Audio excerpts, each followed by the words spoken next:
Welcome back to YouTube channel economics आसान है guys. आज हम स्टैटिस्टिक्स फॉर इकोनॉमिक्स का chapter number 1 economics and introduction start करने वाले हैं। अगर गाइस आपने हमें अब तक फॉलो नहीं करा तो फॉलो कर सकते हो Facebook, Telegram, Instagram, x, WhatsApp पर। इनका लिंक मैं डिस्क्रिप्शन में दे दूंगी। सो गाइस स्टार्ट करते हैं आज की क्लास। बात करें इकोनॉमिक्स की तो इकोनॉमिक्स का जो ओरिजिन है वो ट्रेस करा जाता है जब एडम स्मिथ ने अपनी बुक पब्लिश करी थी 1776 में। बुक का नाम क्या था?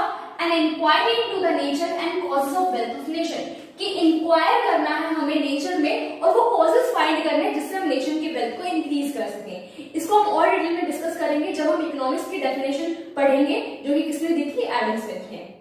बात करें इकोनॉमिक्स की तो इकोनॉमिक्स जो वर्ड है वो डिराइव हुआ है ग्रीक वर्ड से। ओक्योस का मतलब होता है अ हाउस एंड नेमिंग का मतलब होता है टू मैनेज। तो इकोनॉमिक्स का मतलब क्या है?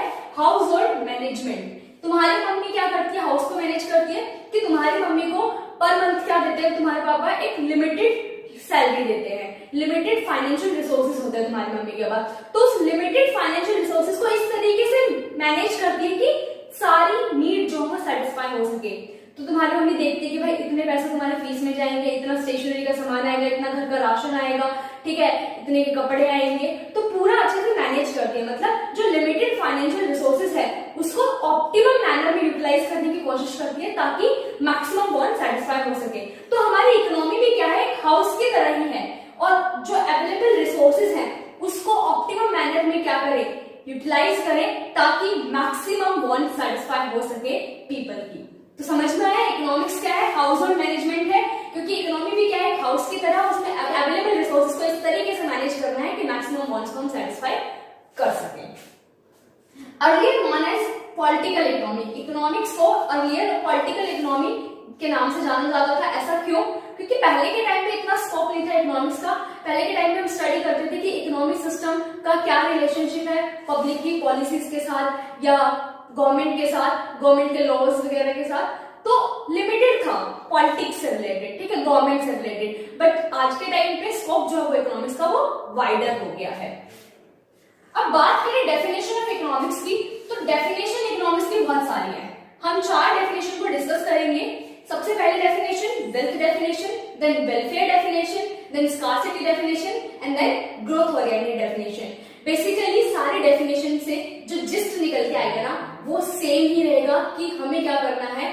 प्रोडक्शन इंक्रीज करना है। मतलब रिसोर्सेज को बेस्ट पॉसिबल मैनर में यूटिलाइज करना है जिससे हम मैक्सिमम वांट सेटिस्फाई कर सके। अब कैसे है इसको तो जब डेफिनेशन डिस्कस करेंगे तब डिटेल में समझोगे।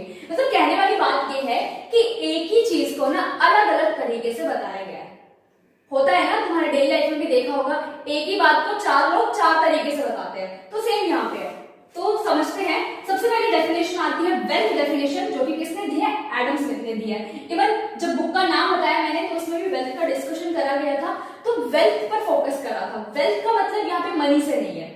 यहाँ पर क्या है? वेल्थ का मतलब वो गुड्स जो कि ह्यूमन की वांट को सेटिस्फाई कर सके, ठीक है। तो वेल्थ वो कोई भी गुड होगा जो हमारी वांट को सेटिस्फाई करते। फॉर एग्जांपल के लिए कि इस टाइम की मार्कर क्या है? वेल्थ है, क्योंकि ये मेरी वांट को सेटिस्फाई कर रहा है। इसका यूज करके मैं अच्छे से एक्सप्लेनेशन कर पा रही हूँ, ठीक है। तो वेल्थ का मतलब वो गुड जो कि ह्यूमन की वांट को सेटिस्फाई कर दे। तो इकोनॉमिक्स किस तरीके से डिफाइन किया है एडम स्मिथ ने? Economics is the science of wealth. की इकोनॉमिक्स क्या है? साइंस है वेल्थ की। तो एडम स्मिथ ने फोकस करा है कि हम क्या करेंगे कि प्रॉब्लम्स फाइंड करेंगे कि वेल्थ को गेट करने में और वेल्थ को यूज करने में क्या प्रॉब्लम्स आ रही है। वो कॉजेस फाइंड करेंगे जिसकी वजह से हम वेल्थ को क्या कर सके? इंक्रीज कर सके। तो हमें फोकस करना है नेशन की वेल्थ को इंक्रीज करने में, क्योंकि जब नेशन की वेल्थ इंक्रीज होगी मतलब ऐसे गुड्स प्रोड्यूस होंगे जिससे ह्यूमन की वांट सेटिस्फाई हो जाए, मतलब प्रोडक्शन इंक्रीज होगा। और प्रोडक्शन इंक्रीज होगा तो जीडीपी बढ़ेगी, नेशनल इनकम बढ़ेगी, इकोनॉमी का क्या होगा? डेवलपमेंट होगा। समझ में आया? देन सेकंड डेफिनेशन आती है वेलफेयर डेफिनेशन, जो कि दी है अल्फ्रेड मार्शल ने। अल्फ्रेड मार्शल ने फोकस करा है वेलफेयर पर। अब ये वेलफेयर भी कैसा है? ये वेलफेयर कैसा है? मटेरियल वेलफेयर है। मटेरियल वेलफेयर का मतलब मैटर की बात कर रहे हैं कि जिसके पास जितना मटेरियल है वो उतना डेवलप है। बट मटेरियल वेलफेयर क्या है? एक नैरो कंसेप्ट है जो कि पार्ट है किसका? ह्यूमन वेलफेयर का, जो कि ब्रॉड कंसेप्ट है। ह्यूमन वेलफेयर में हमारा फिजिकल, सोशल, इमोशनल, इकोनॉमिक हर तरीके का डेवलपमेंट, मतलब होलिस्टिक डेवलपमेंट की बात करते हैं ह्यूमन की। बट वही हम बात करें मटेरियल वेलफेयर की तो हम उसके इकोनॉमिक डेवलपमेंट की बात कर रहे हैं, मटेरियल की बात कर रहे हैं। हम कहते हैं ना कि भाई उसने वो वाली गाड़ी ले ली है, इतना बड़ा घर ले लिया है, उसको तो वेलफेयर हो गया है, मटेरियल वेलफेयर हो गया है, ठीक है।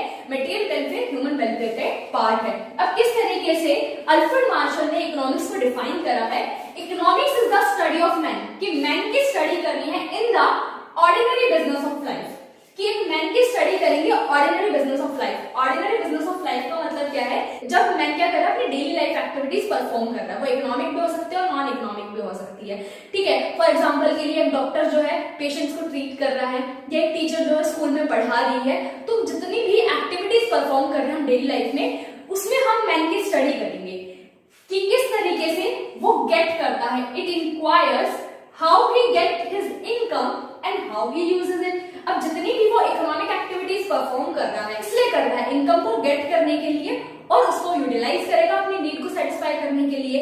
तो हम स्टडी करेंगे एक मैन की ऑर्डिनरी बिजनेस ऑफ लाइफ में कि किस तरीके से वो इनकम को गेट करता है एंड उसको यूटिलाइज करता है। तो अल्फ्रेड मार्शल ने भी किस पर फोकस करा है, मटेरियल पर, और एडम स्मिथ ने किस पर फोकस करा है, वेल्थ पर। वेल्थ भी क्या है, वो गुड्स ही तो है, मटेरियल भी क्या है, गुड्स ही तो है। तो कहने का मतलब है कि दोनों एक ही चीज पे फोकस कर रहे हैं कि क्या करना है, प्रोडक्शन इंक्रीज करना है, वो गुड्स एंड सर्विसेज प्रोड्यूस करने हैं जिससे ह्यूमन की वांट सेटिस्फाई हो सके। तो मैंने कहा ही था कि सेम चीज को अलग तरीके से डिफाइन करा गया है, कहने का मतलब एक ही है, अगर समझ पा रहे हो तो। थर्ड डेफिनेशन डिस्कस करते हैं, स्कार्सिटी डेफिनेशन, जो कि किसने दिया, प्रोफेसर लायनल रॉबिन्स ने दिया है। प्रोफेसर लायनल रॉबिन ने किस तरीके से इकोनॉमिक्स को डिफाइन करा है कि इकोनॉमिक्स क्या है, economics is the science. Science क्यों है, क्योंकि सिस्टमैटिकली स्टडी करते हैं। जैसे कि माइक्रो इकोनॉमिक्स में देखा होगा कि पहले हम कंज्यूमर की स्टडी करेंगे, फिर प्रोड्यूसर के बारे में पढ़ेंगे, फिर मार्केट के बारे में पढ़ेंगे, तो सिस्टमैटिक तरीके से स्टडी करते हैं।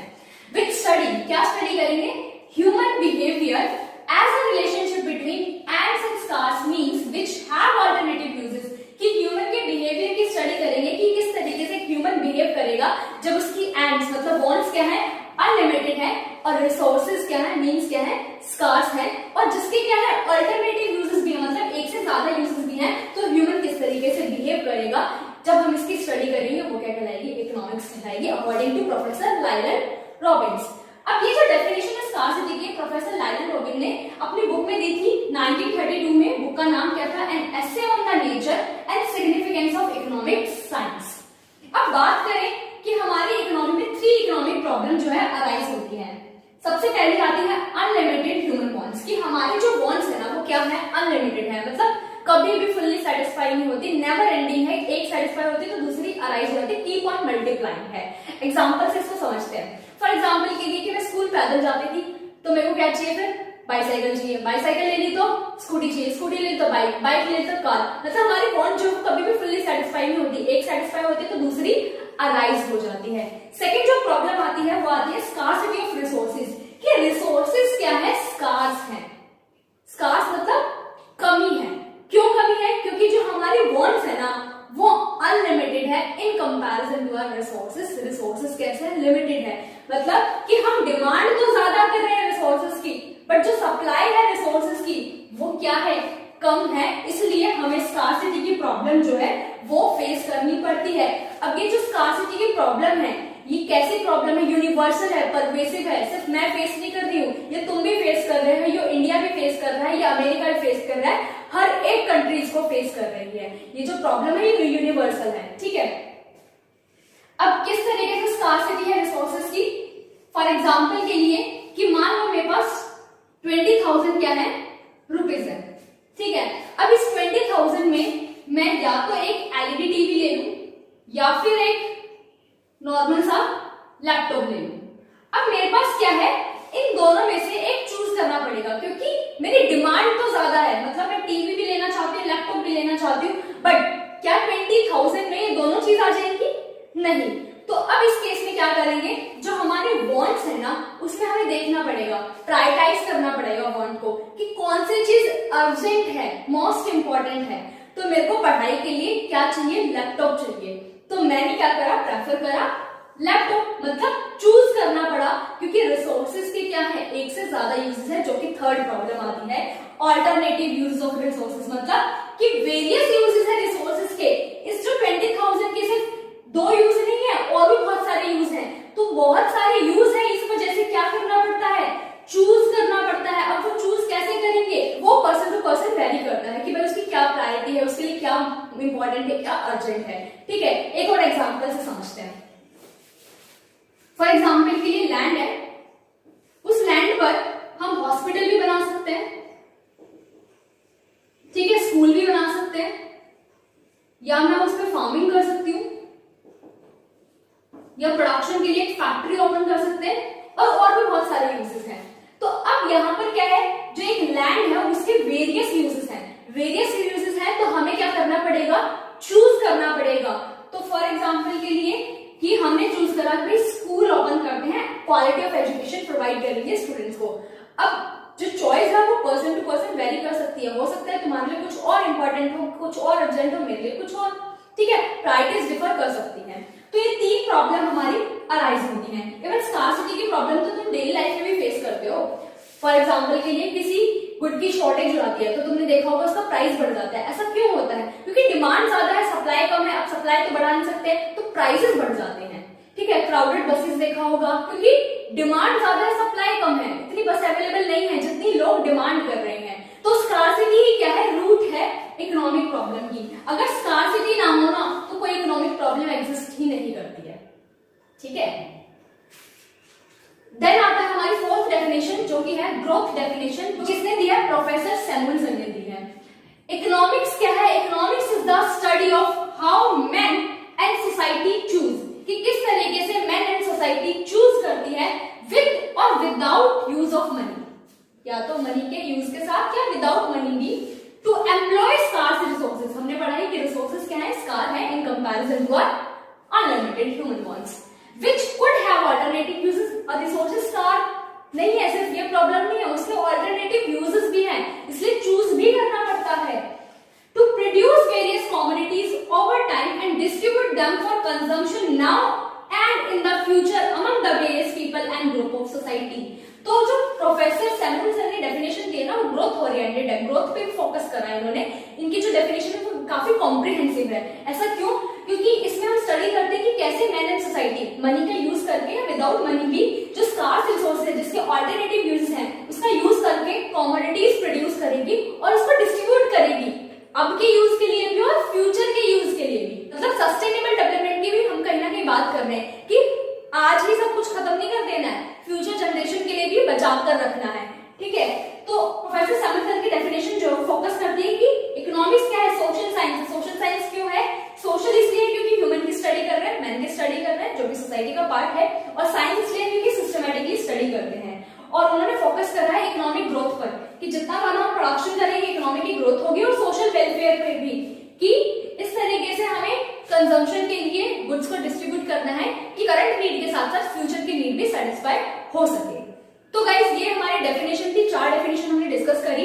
Definition bye Adam Smith, welfare definition bye Alfred Marshall, and scarcity definition by professor Lionel Robins, and growth oriented definition by professor Samuelson. और अगर तुम थोड़ा सा दिमाग लगाओ तो सारी डेफिनेशन बस एक ही चीज बताना चाह रही है कि इकोनॉमिक्स क्या है, सोशल साइंस है, जिसमें हम सिस्टमैटिकली मैन की स्टडी करेंगे कि किस तरीके से वो बिहेव करता है जब रिसोर्सेज स्कार्स हैं, ऑल्टरनेटिव यूजेस हैं, एंड उसकी वांट्स क्या है, अनलिमिटेड है। तो बहुत ही डिटेल में समझ में आया होगा, सारे डेफिनेशंस को हमने डिटेल में डिस्कस करा है। सो गाइस आज के लिए इतना ही, मिलते हैं नेक्स्ट क्लास में। Thank you.